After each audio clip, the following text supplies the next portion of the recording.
close sites. Yankovsky, Jerry Habraken, The News Journal. The News Journal. First weekend in June brought heavy rain, hot temperatures and dozens of new graduates before cooling off to make way for a brand new week. While you were relaxing, working, or just trying to beat the rain, we ran a number of stories reporting the latest on gun-toting grandmothers, Senior Week Gov.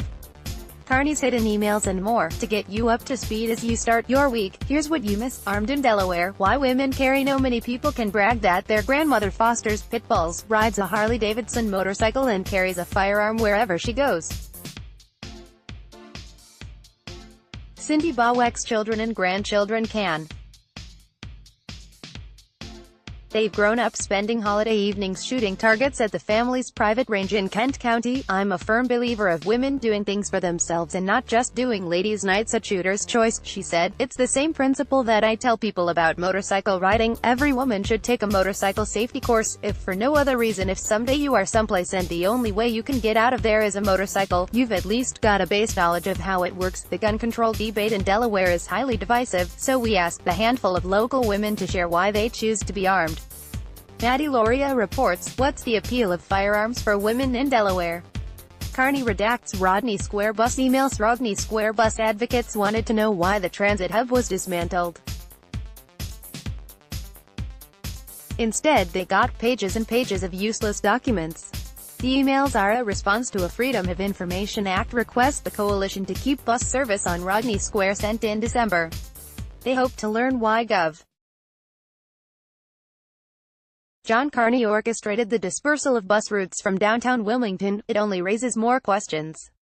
What are they leaving out? Said coalition member and transportation consultant Scott Spencer. Governor's office emails obtained by the News Journal in March showed that business leaders, including Chemours lobbyist Greg Smith and BPG co-president Robert Buccini, appealed to Carney to remove the buses. The governor's office is citing executive privilege and exemption to the Freedom of Information Act designed to protect politicians' deliberative conversations with advisors from public view. Christina Jedra reports, redacted, Carney hides Rodney Square emails behind executive privilege. From guns to weed, the last chance for these Delaware bills: gun control and school safety bills. 2 proposed amendments into the state constitution. A complete overhaul of Delaware's criminal code. A slew of election reforms, a minimum wage hike and the creation of a legal marijuana industry. Those are just a few of the hotly contested measures lawmakers are expected to tackle in the remaining weeks of the 149th General Assembly. But with only 13 work days left, it is unlikely every bill still on the table will get a final vote. Scott Goss reports, from guns to weed, Delaware legislature to debate a litany of bills in final month out at Theo Gregory violated city ethics laws. And former Wilmington City Council President Theo Gregory earmarked $40,000 in public money for his nonprofit. He violated Wilmington's ethics code, Delaware's state auditor said. The grant to student disabilities advocate provided seed money to Gregory's post-politics venture months after he lost a bid for mayor. At least $15,000 of it went directly into Gregory's pocket as a program manager. The fact that Gregory arranged the payment to himself while he was still in public office is a problem, said State Auditor Tom Wagner. Individuals found guilty of knowingly or willfully violating the conflict of interest section of the city's code of conduct can be imprisoned for up to a year and can be fined up to $10,000, according to the city code. Christina Jedra reports, audit, ex-Wilmington Council president violated code of conduct, could face criminal charge. Panic Button app shares critical school info with 911 by Photo County officials along with Red Clay School District. Explain a new app called Rave Panic Button, a program that uses technology to connect institutions that are experiencing an emergency incident with the New Castle County 911 Communications Center. Photo, Jennifer Corbett. The News Journal. It's called Rave Panic Button, and the concept is pretty simple. New Castle County Emergency Communications Chief Jeffrey Miller said, the app has been installed on teacher and staff phones in the Red Clay School District. On the main screen are several big buttons, labeled as follows: active shooter, fire, medical, police, other. Red Clay School District Superintendent Merv Doherty knows he may not be able to prevent a shooting at one of his 27 school buildings, but we can prepare for it, he Say Jessica Bies reports. Panic button app deployed at 27 school buildings in Newcastle County. Red Clay District rule no longer lets students self-identify gender without parents. A controversial school regulation has been rewritten to say students cannot self-identify gender or race at school without parents' permission.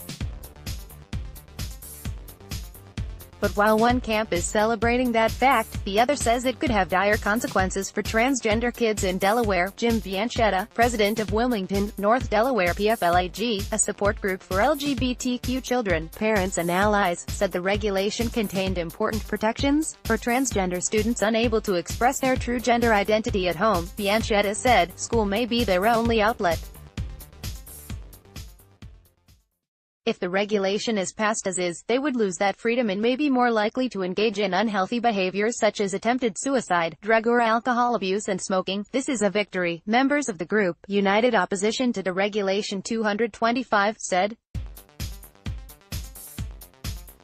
"We have won. The regulation is useless now. Critics say young people aren't equipped to make such weighty decisions without parental input." Jessica Bies reports. Regulation would no longer let students self-identify gender without parents' permission. Senior Week in Dewey Beach slows, but town still worry. Beach officials say educational efforts and increased property values have led to fewer problems with recent high school grads celebrating freedom. Even though the partying way of life in what is a sleepy beach town for most of the year may be on the decline, according to some local officials, it still brings a slew of challenges for those young adults, their parents, property owners and police. "The reason it's slowing down is because people don't want to take the risk," said Dewey Beach Mayor T.J. Riedeffer.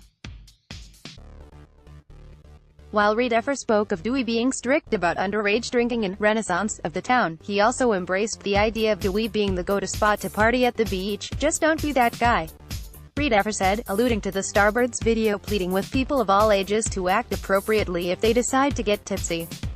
Maddie Loria reports. June bugs. Senior Week in Dewey Beach slows, but town still war. Support local journalism. Get unlimited digital access along with access to events, deals and more when you subscribe to the News Journal.